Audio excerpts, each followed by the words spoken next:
ഒരു കാലത്ത് മന്ത്രിസഭാ രൂപീകരണ വേളയിൽ കടുത്ത വിമർശനങ്ങളും പരിഹാസങ്ങളും ഏറ്റുവാങ്ങി രാഷ്ട്രീയ നിരീക്ഷകരെ പോലും അത്ഭുതപ്പെടുത്തിയ ഒരു യുവമുഖം ഇന്ന് കേരള രാഷ്ട്രീയത്തിൽ തന്റെ കർമ്മശേഷി കൊണ്ടും പക്വതയാർന്ന നിലപാടുകൾ കൊണ്ടും ശ്രദ്ധേയനാകുന്ന കായിക യുവജനക്ഷേമ വകുപ്പ് മന്ത്രി ഒ.ജെ. ജനീഷ്. വിവാദങ്ങൾക്കും വെല്ലുവിളികൾക്കും മുന്നിൽ പതറാതെ വസ്തുതകളുടെ പിൻബലത്തിൽ കൃത്യമായ മറുപടി നൽകി മാധ്യമശ്രദ്ധ പിടിച്ചുപറ്റുന്ന അദ്ദേഹത്തിന്റെ ശൈലി ഇന്ന് ഏറെ ചർച്ച ചെയ്യപ്പെടുകയാണ്. സൈക്കിൾ കടയിലെയും സെക്യൂരിറ്റി ജോലികളുടെയും കഷ്ടപ്പാടുകൾ നിറഞ്ഞ കൗമാരത്തിൽ നിന്ന് കേരളത്തിന്റെ ഭരണസിരാ കേന്ദ്രത്തിലേക്കെത്തിയ ഒ.ജെ. ജനീഷിന്റെ പ്രചോദനാത്മകമായ രാഷ്ട്രീയ യാത്ര ഈ വീഡിയോയിലൂടെ പരിശോധിക്കാം. യു.ഡി.എഫ് സർക്കാർ അധികാരത്തിൽ വന്നപ്പോൾ വകുപ്പ് വിഭജനവുമായി ബന്ധപ്പെട്ട് ചിലരുടെ പേരുകൾ ഉയർന്നു വന്നപ്പോൾ പലതരത്തിൽ വിമർശനങ്ങളും ഉയർന്നിരുന്നു. കെ.സി. വേണുഗോപാലിന്റെ ആളുകളെ മന്ത്രിസഭയിൽ കുത്തിത്തിരുകാൻ വേണ്ടി നടത്തിയ നീക്കത്തിൽ യോഗ്യതയില്ലാത്ത പലരും ഉൾപ്പെട്ടുവെന്നായിരുന്നു പരിഹാസവും വിമർശനവും. പലരുടെയും പേരുകൾ പ്രത്യേകമായി എടുത്തു പറഞ്ഞുകൊണ്ട് ഇവർ മന്ത്രിയായാൽ എന്ത് ചെയ്യാനാകുമെന്ന് ചിന്തിച്ചവരും കുറവായിരുന്നില്ല. അക്കൂട്ടത്തിൽ കോൺഗ്രസുകാർ വരെ ഉണ്ടായിരുന്നു. അങ്ങനെ മന്ത്രിസ്ഥാനം ലഭിച്ചപ്പോൾ ഏറെ പരിഹസിക്കപ്പെട്ട ഒരു നേതാവായിരുന്നു ഇപ്പോഴത്തെ കായിക യുവജനക്ഷേമ രജിസ്ട്രേഷൻ വകുപ്പ് മന്ത്രി ഒ.ജെ. ജനീഷ്.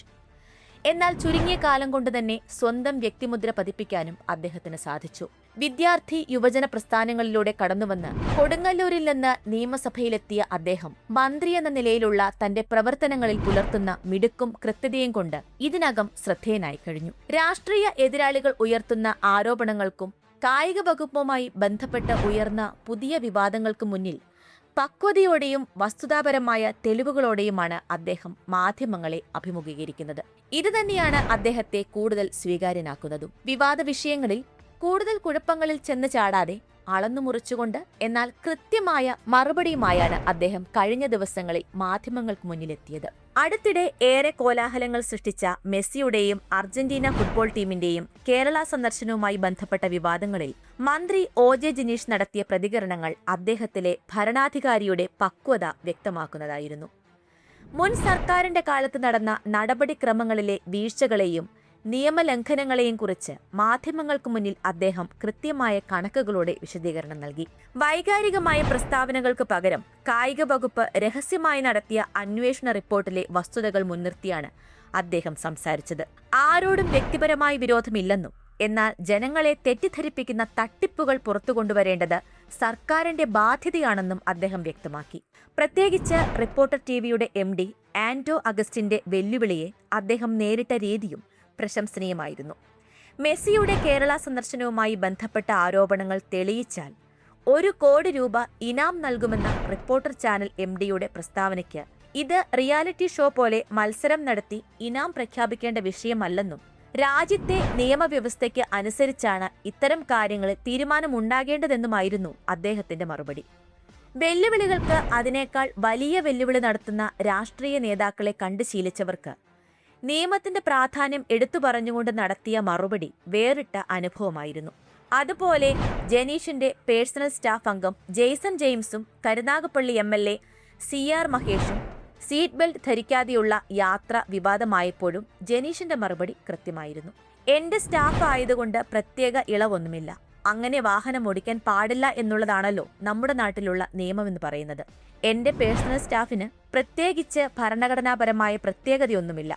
അവർ തെറ്റ് ചെയ്താൽ, ട്രാഫിക് നിയമങ്ങൾ ലംഘിച്ചാൽ സ്വാഭാവികമായിട്ടും നിലനിൽക്കുന്ന നിയമമനുസരിച്ചുള്ള ഫൈൻ അടയ്ക്കേണ്ടതായിട്ട് വരും. വാഹനം ഓടിക്കുമ്പോൾ പാലിക്കേണ്ട നിയമങ്ങൾ ആര് ലംഘിച്ചാലും നടപടിയെടുക്കാമെന്നായിരുന്നു മാധ്യമങ്ങളോടുള്ള അദ്ദേഹത്തിന്റെ പ്രതികരണം. വിഷയത്തിൽ മന്ത്രി ഉരുണ്ടുകളിക്കും ന്യായീകരിക്കും എന്നൊക്കെ കരുതിയ സ്ഥാനത്ത് അവിടെയും കൃത്യമായ മറുപടി. ഇതാകട്ടെ വിഷയം ആളിക്കത്തിക്കാമെന്ന് കരുതിയ ചില മാധ്യമങ്ങൾക്കുള്ള അടിയുമായിരുന്നു. മാധ്യമങ്ങളുടെ ചോദ്യങ്ങൾക്ക് മുന്നിൽ പ്രകോപിതനാകാതെ ഉന്നയിക്കപ്പെടുന്ന ഓരോ വിഷയത്തെയും പക്വതയോടെ നേരിടുന്ന അദ്ദേഹത്തിന്റെ ശൈലി മുതിർന്ന നേതാക്കൾക്കൊപ്പം തന്നെ അദ്ദേഹവും രാഷ്ട്രീയമായി വളർന്നു കഴിഞ്ഞുവെന്നതിന്റെ അടയാളം കൂടിയാണ്. അദ്ദേഹത്തിന്റെ പ്രതികരണങ്ങൾ തന്നെ പുതിയ കായിക താരങ്ങളെ വാർത്തെടുക്കാനും കായിക മേഖലയിലെ അഴിമതികൾ തുടച്ചു നീക്കാനും ആത്മാർത്ഥമായി ശ്രമിക്കുന്ന ഒരു മന്ത്രി എന്ന പ്രതിച്ഛായ വളർത്തിയെടുക്കാനും ഇത്തരം നിലപാടുകളിലൂടെ അദ്ദേഹത്തിന് സാധിച്ചിട്ടുണ്ട്. വിവാദങ്ങളിൽ അനാവശ്യ വാഗ്വാദങ്ങൾ ഒഴിവാക്കിയുള്ള അദ്ദേഹത്തിന്റെ ശൈലി പൊതുസമൂഹത്തിലും വലിയ സ്വീകാര്യത നേടിയിട്ടുണ്ട്. മറ്റ് പ്രഗത്ഭരായ മന്ത്രിമാർക്കൊപ്പം കേരള മന്ത്രിസഭയിലെ മിടുക്കനായ യുവമുഖമായി OJ ജനീഷ് അതിവേഗം വളരുകയാണെന്നാണ് വിലയിരുത്തപ്പെടുന്നത്. കരുണാകരന്റെ രാഷ്ട്രീയ തട്ടകത്തിൽ നിന്ന് സാധാരണ പ്രവർത്തകനായി ഉയർന്നു വന്ന OJ ജനീഷിന്റെ ജീവിതം യാദൃശ്ചികതകളും നിയോഗങ്ങളും നിറഞ്ഞതാണ്. പെരുമ്പാവൂർ കൂവപ്പടി ഗവൺമെന്റ് പോളിടെക്നിക് കോളേജിൽ പഠിക്കുമ്പോൾ KSU യൂണിറ്റ് പ്രസിഡന്റായാണ് പൊതുരംഗത്തേക്ക് എത്തിയത്. പിന്നീട് തൃശൂർ ഗവൺമെന്റ് ലോ കോളേജിൽ നിന്ന് BBA LLB ബിരുദം പൂർത്തിയാക്കി അഭിഭാഷകനായി മാറി. ഇതിനിടയിൽ KSU ജില്ലാ വൈസ് പ്രസിഡന്റായും തുടർന്ന് അപ്രതീക്ഷിതമായി ജില്ലാ പ്രസിഡന്റായും ചുമതലയേറ്റു. യൂത്ത് കോൺഗ്രസ് തിരഞ്ഞെടുപ്പിൽ ശ്രദ്ധേയമായി വിജയം നേടി സംസ്ഥാന വൈസ് പ്രസിഡന്റായ ജനീഷ് പിന്നീട് സംസ്ഥാന പ്രസിഡന്റ് പദവിയിലേക്കും ഉയർത്തപ്പെട്ടു. ഭാരത് ജോഡോ യാത്ര, ഇന്ത്യ യുണൈറ്റഡ് പദയാത്ര എന്നിവയുടെ സംഘാടനവും കോവിഡ് കാലത്തെ സേവന പ്രവർത്തനങ്ങളും അദ്ദേഹത്തിന്റെ സംഘാടക മികവ് തെളിയിച്ചു. പ്രചാരണ പോസ്റ്ററുകളിൽ നിന്ന് സ്വന്തം ചിത്രം ഒഴിവാക്കി മാതൃക കാട്ടിയതും ശ്രദ്ധ നേടിയിരുന്നു. പെരുമ്പാവൂർ ഗവൺമെന്റ് പോളിടെക്നിക് കോളേജിൽ ഇലക്ട്രോണിക്സ് ആൻഡ് കമ്മ്യൂണിക്കേഷൻ ഡിപ്ലോമ ചെയ്യുന്ന കാലത്താണ് അച്ഛൻ ജനരഞ്ജനൻ മരിക്കുന്നത്. തുടർന്ന് അമ്മ പുഷ്പയുടെ തൊഴിലുറപ്പ് ജോലിയായിരുന്നു കുടുംബത്തിന്റെ ആശ്രയം. അമ്മയ്ക്കും കുടുംബത്തിനും താങ്ങാകാൻ പുസ്തക വിൽപ്പനശാലയിലെ സായാഹ്ന സെയിൽസ്മാൻ, ഇന്റർനെറ്റ് കഫേ സഹായി, സൈക്കിൾ കടയിലെ ജീവനക്കാരൻ, സുരക്ഷാ ജീവനക്കാരൻ തുടങ്ങി നിരവധി പാർട്ട് ടൈം ജോലികൾ ചെയ്താണ് ജനീഷ് പഠന ചിലവ് കണ്ടെത്തിയത്. നിയമസഭാ തിരഞ്ഞെടുപ്പിൽ കൊടുങ്ങല്ലൂരിൽ നിന്ന് മത്സരിച്ചപ്പോൾ കഷ്ടപ്പാടുകൾ നിറഞ്ഞ സ്വന്തം ജീവിത കഥ പങ്കുവച്ചാണ് അദ്ദേഹം വോട്ട് അഭ്യർത്ഥിച്ചത്. സ്നേഹയാത്രയാക്കി മാറ്റിയ പ്രചാരണത്തിനൊടുവിൽ ജനീഷ് വിജയശ്രീ ലളിതനായി. തുടർന്ന് തിരുവനന്തപുരത്തേക്കെത്താൻ അടിയന്തര സന്ദേശം ലഭിക്കുകയും മന്ത്രിസഭയിലേക്ക് തിരഞ്ഞെടുക്കപ്പെടുകയും ചെയ്തു. തൃശൂർ ജില്ലയിൽ നിന്ന് മന്ത്രിപദത്തിലെത്തുന്ന 24ാമത് നേതാവാണ് OJ ജനീഷ്. തുടക്കത്തിൽ പലരും പരിഹസിച്ച മന്ത്രിസ്ഥാനം എന്നാൽ ചുരുങ്ങിയ കാലം കൊണ്ട് തന്നെ സ്വന്തം വ്യക്തിമുദ്ര പതിപ്പിക്കാൻ OJ ജനീഷിന് സാധിച്ചു. തന്റെ പ്രവർത്തനങ്ങളിലൂടെ കായിക രംഗത്തെ പുതിയ ഉണർവിലേക്കാണ് അദ്ദേഹം നയിക്കുന്നത്. മുൻകാലങ്ങളിലെ അഴിമതിയും അലംഭാവവും തുടച്ചു നീക്കാനുള്ള അദ്ദേഹത്തിന്റെ ശ്രമം കായിക പ്രേമികൾക്ക് വലിയ ആശ്വാസമാണ് നൽകുന്നത്.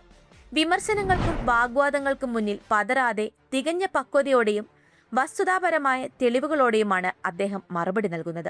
ഇത് അദ്ദേഹത്തിന് പൊതുജനങ്ങളുടെയും മാധ്യമങ്ങളുടെയും വലിയ സ്വീകാര്യത നേടിക്കൊടുത്തു. നിയമവ്യവസ്ഥയ്ക്ക് അനുസരിച്ചുള്ള അദ്ദേഹത്തിന്റെ നിലപാട് രാഷ്ട്രീയ കേരളത്തിന് പുതിയൊരു അനുഭവമാണ്. സാധാരണക്കാരനായ ഒരു പ്രവർത്തകൻ വിവിധ തലങ്ങളിലൂടെ കടന്നുപോയി മന്ത്രിപദത്തിലെത്തിയ OJ ജനീഷിന്റെ ജീവിതകഥ പലർക്കും പ്രചോദനമാണ്. സ്വന്തം കഷ്ടപ്പാടുകളെ മറികടന്ന് മന്ത്രിയായി പ്രവർത്തിക്കുമ്പോഴും സാധാരണ ജനങ്ങളോട് ചേർന്ന് നിൽക്കാൻ അദ്ദേഹം ശ്രമിക്കുന്നു. ഒരു നല്ല ഭരണാധികാരി എങ്ങനെയായിരിക്കണമെന്നതിന്റെ ഉത്തമ ഉദാഹരണമാണ് OJ ജനീഷ്. കൂടുതൽ രാഷ്ട്രീയ വിശകലനങ്ങൾക്കും വീഡിയോകൾക്കുമായി ചാനൽ സബ്സ്ക്രൈബ് ചെയ്യുക.